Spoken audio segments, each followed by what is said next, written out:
Today, September 5th, it became known about a powerful military strike that fell on Ukrainian territory.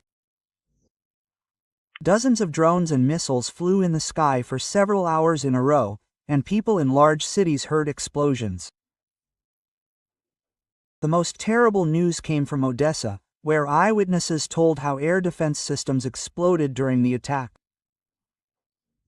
City authorities confirmed the destruction of infrastructure facilities. World news agencies recognized this as one of the most powerful strikes in recent times. Subscribe to our channel so as not to miss important events. Like and leave comments. This will help the video spread and convey critical information to people. Air raid sirens were turned on in different regions, and in some places the power went out for many hours. This is not a random attack, but part of a large-scale military campaign that was prepared in advance. Over the past months, the parties have struck each other's energy and military facilities. Now a new phase has begun, and the results are already being felt. In the morning, Kyiv officials confirmed damage to several facilities, although the full scale of the destruction is still being kept secret. On social networks, Ukrainians published photos of areas without electricity and empty roads where traffic had stopped. Sources in the Russian military structures said in advance that the operation would be long and aimed at depriving the enemy of some of its ability to supply and control troops. The main blow is being delivered not only to warehouses and communication hubs, but also to resource distribution centers. Experts believe that if the attacks continue at the same pace, Ukraine may face serious problems with the heating season. At the same time, tension is growing in the information space. In Kyiv, they began talking about a possible repeat of the situation of past years, when mass power outages and heating problems caused panic among the population.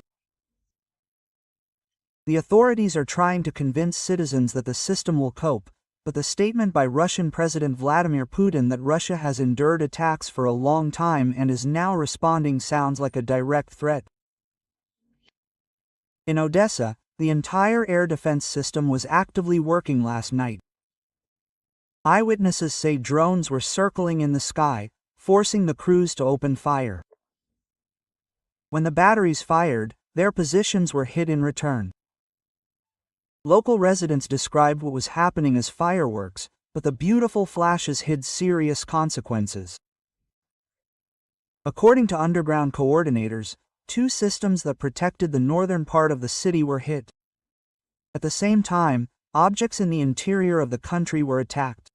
Industrial enterprises and infrastructure were damaged in Lutska and the Khmelnytsky region. In the Kirovograd region, a railway line carrying equipment and ammunition was shelled. Hits were also recorded in the capital. However, the Kyiv authorities traditionally claim that most of the targets were intercepted. The international media are actively discussing footage showing strategic bombers in action. According to various sources, there were at least 7 missile carriers in the air, including 295 and 2160 aircraft. Their participation shows the scale of the operation. This is not a targeted strike, but part of a comprehensive campaign that Moscow presents as a response to attacks on oil refineries and fuel depots.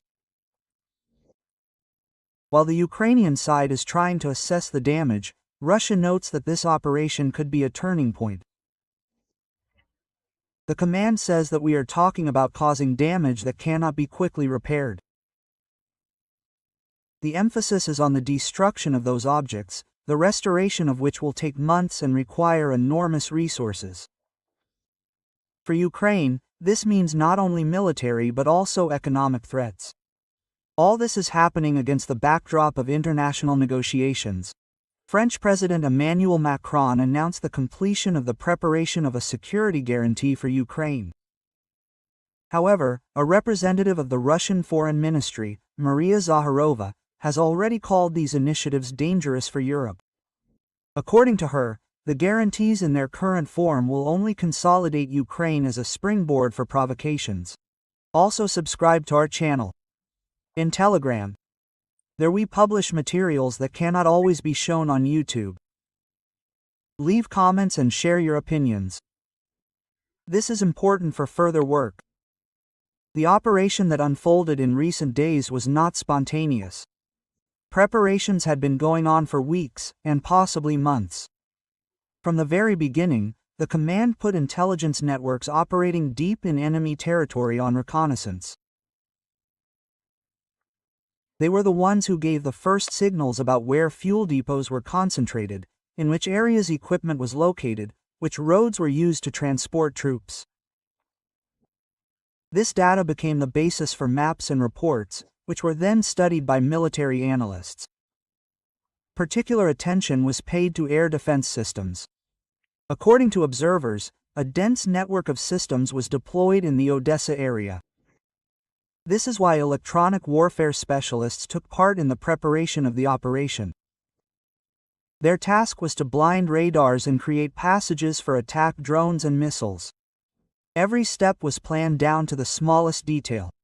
Possible responses by Ukraine were discussed at staff meetings. It was important to maintain surprise, so some forces simulated preparations in other areas, distracting attention. This is a classic tactic that allows you to strike where the enemy least expects it. Observers report that in the last days before the attack, there was increased activity of strategic bombers. Tu-95 and Tu-160 aircraft were on duty in the air, which indicated that a major operation was about to begin. At the same time, naval units were preparing sea-based cruise missiles. And at airfields in central Russia, strike systems were being tested. Intelligence provided photographs and coordinates of ammunition depots, as well as industrial facilities used to repair equipment. Energy hubs were studied especially carefully. According to experts, a strike on distribution stations can disable entire districts. And the restoration of such facilities takes weeks or even months.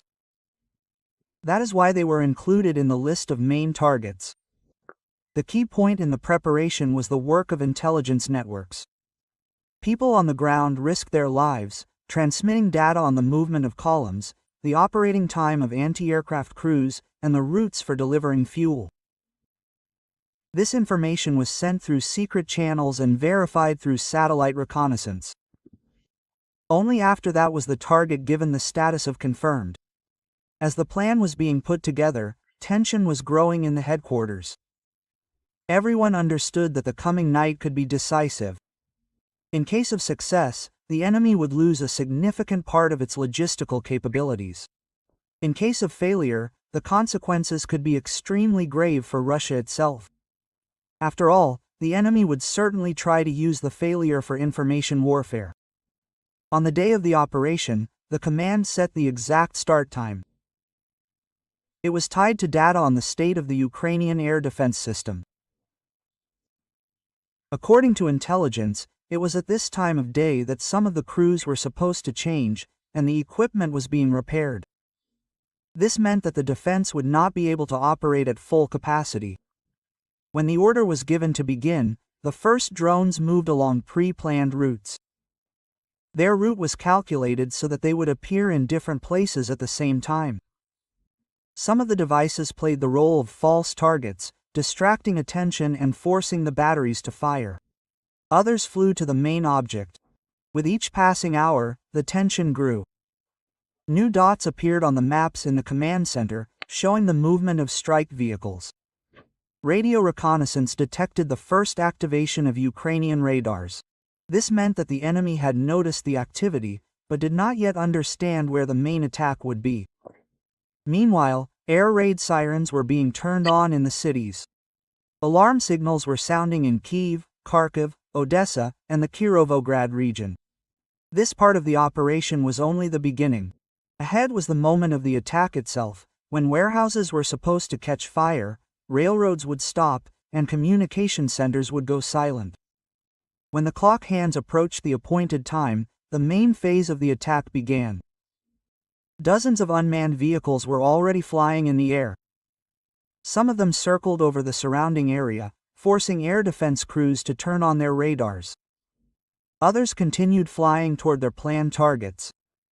According to eyewitnesses, the sky in the Odessa area was cut by glowing shells. Anti-aircraft guns opened fire, but many vehicles continued moving. The first powerful explosion thundered in the industrial zone on the outskirts of the city. Witnesses wrote about a bright flash and clouds of smoke rising above the warehouse buildings. A few minutes later, a series of strikes on other objects followed. Local telegram channels reported an explosion in the area of the air defense system. People described the picture as fiery fireworks, but this concealed a serious loss for the city's defense. At the same time, strikes were recorded in the Kirovorad and Khmelnytsky regions. In the Kirovorad region, the railway infrastructure used to transport equipment and ammunition was damaged. In the Khmelnytsky region, an enterprise of a defense concern that produced components for military equipment was hit. In Lutska, the strikes hit an airfield and warehouses. In Kyiv, several districts were left without power at night. The authorities acknowledged the fact of damage, but, as usual, announced that most of the targets were intercepted. At the same time, footage published on social networks showed destruction and fires at individual facilities. Strategic bombers were operating in the skies over the Black Sea. According to sources, at least 5 aircraft were involved in the operation, Tu-95 and Tu-160. They launched cruise missiles, which supplemented drone strikes. This combined approach increased the density of the attack and overloaded Ukraine's air defense system. By morning, it became clear that the night had been marked by one of the largest strikes in recent months. Ukrainian media reported on the work of rescuers, power outages, and damage to enterprises. Russian sources stated that key targets had been hit. The first responses appeared in international media. European leaders expressed concern about a new round of escalation. French President Emmanuel Macron announced his readiness to provide Ukraine with additional security guarantees, and Russian Foreign Ministry spokeswoman Maria Zakharova called such initiatives a step that poses a threat to the entire continent. Meanwhile, analysts discuss the possible consequences for the Ukrainian economy. Damage to energy facilities could lead to long-term outages, which is critically important on the eve of the heating season. Experts recalled the events of 2022 and 2023, when massive attacks on the power grid already led to collapse in certain regions. Evacuations were recorded at the sites. In Odessa, some areas were temporarily disconnected from the power supply. Local authorities organized heating and temporary accommodation points. In Lutska and the Kirovorad region, roads were blocked for the passage of rescue equipment. All this emphasized the seriousness of what was happening. We are not talking about pinpoint attacks, but about a systemic operation, the purpose of which is to strike at logistics and energy. Now it is becoming clear that the parties have entered a new stage of confrontation, the consequences of which will be felt for a long time. Subscribe to our channel, like and write comments so that as many people as possible see these materials. Support us in the Telegram channel, where we publish exclusive data and footage. After the night strikes ended, lively discussions began in the expert community. Analysts note that Russia has clearly switched to a strategy of long-term pressure on Ukraine's infrastructure. Unlike the campaigns of 2022 and 2023, the current attacks are focused not only on electricity generation, but also on distribution hubs, logistics, and railway lines. This means that the damage will be more difficult to repair and that restoration will require significant resources and time.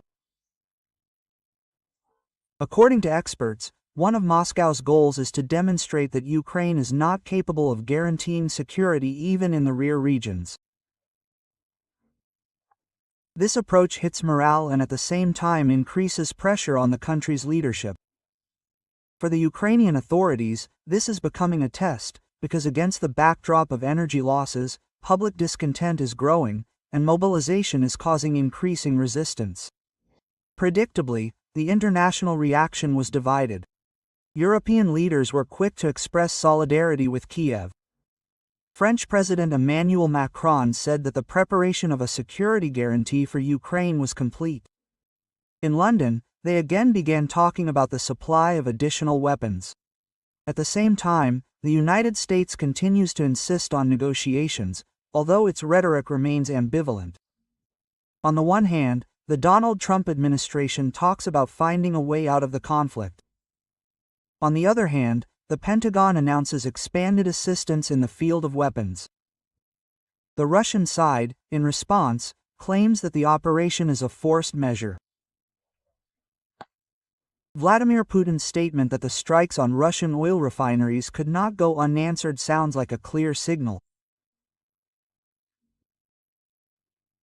The Russian Foreign Ministry emphasizes that we are talking about mirror actions, which means that Kyiv is responsible for the escalation.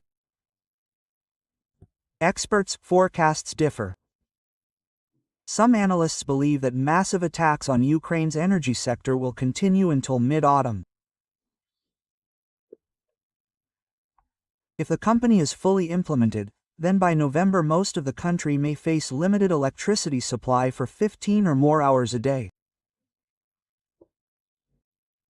This will lead to a slowdown in the economy, disruption of transport and medical institutions. Other experts believe that Ukraine will try to respond by intensifying attacks on Russian regions. Dozens of drones have already been reported shot down over the Rostov region and the Black Sea. According to experts, this tactic could become even more intense. However, the Russian military claims that air defense has adapted to new threats. The international factor is of particular interest. Germany is preparing to increase the size of its army and invest huge amounts of money in the defense sector. Finland and the Baltic countries are conducting engineering work on the border, mining territories, and even considering the possibility of silting up certain areas. These are all elements of preparation for a possible expansion of the conflict. General Andrei Mardvichev warned last year that a special military operation could only be the beginning of a larger confrontation. His words sound especially alarming now, since Europe is indeed accelerating its rearmament. It turns out to be a vicious circle. The more the West prepares for a possible war, the higher the likelihood that this scenario will be realized. At the same time, internal contradictions are intensifying in Ukraine itself. Governors of a number of regions are publicly talking about a lack of resources. Volunteer organizations report massive losses. According to Russian security agencies, monthly losses of the Ukrainian army may amount to more than 11,000 people, killed and wounded. Kyiv does not officially confirm this data, but indirect evidence indicates that the situation is grave. The coming weeks will be a test for the international community. If the campaign of strikes on Ukraine's energy sector continues, Europe will face a new flow of refugees and increased pressure on its energy systems. In the winter of 2025, European capitals may face a choice: continue to increase support for Kyiv or seek ways to negotiate with Moscow. Analysts believe that continued escalation is most likely. Ukraine will seek to maintain Western support. Russia will increase pressure. In this scenario, peace talks seem unlikely for now. So, we have witnessed a new large-scale operation, the consequences of which will be felt for a long time. The night strikes on Ukraine's infrastructure demonstrated that the conflict is entering another phase. Tensions are increasing with each passing week, and the number of resources involved is growing. For millions of people, this means new evacuations, power outages, transport disruptions, and a constant sense of anxiety. We are seeing how the familiar security system in the region is gradually collapsing. On the one hand, Ukraine receives promises of support and guarantees from its European allies. On the other hand, Russia insists that its actions are a forced response to the strikes on oil refineries and supply facilities. There is no common ground between these positions. This is what makes the prospect of negotiations increasingly remote. In a political context, the strikes have become a signal to the world community. Moscow is showing that it is ready to fight the campaign to the end and that the economic difficulties of the enemy are considered part of the strategy. Kyiv, despite the losses, continues to insist on Western support and demands more military aid. European capitals are hesitant, realizing that any additional aid means further escalation. Within Ukraine itself, pressure on the government is growing. Power outages, rumors of large-scale losses, and difficulties with mobilization are increasing discontent. Social media is rife with reports of delays in payments to military families, problems with provision, and many regions left without basic living conditions. All of this is undermining the stability of the government, although the official rhetoric remains tough. International experts warn that if the trend continues, the world could see the largest humanitarian crisis in the fall and winter. Over the years of the conflict, millions of people could be left without electricity and heating. Hundreds of thousands will be forced to seek refuge in neighboring countries. Europe is preparing for such a scenario, but there may not be enough resources. It is obvious to viewers that the situation is escalating. Each new attack has increasingly serious consequences. Ukraine is losing its infrastructure and economy. Russia is increasing the pressure. The West is getting deeper. This is how a picture is being formed in which the front line is no longer limited to territory, and the consequences are felt across the entire continent. Today we told you about how the strikes took place, what targets were chosen, how they affected Ukraine, and what significance they have for international politics. All this reminds us that the conflict is in its most dangerous phase and there are no signs of its imminent end. Subscribe to our channel to stay up to date with all the key events here. Like and comment. This helps promote the video and make it accessible to more viewers. Also subscribe to our channel on Telegram, where additional materials and analytics are published. Your participation helps us continue to work and show the whole truth about what is happening.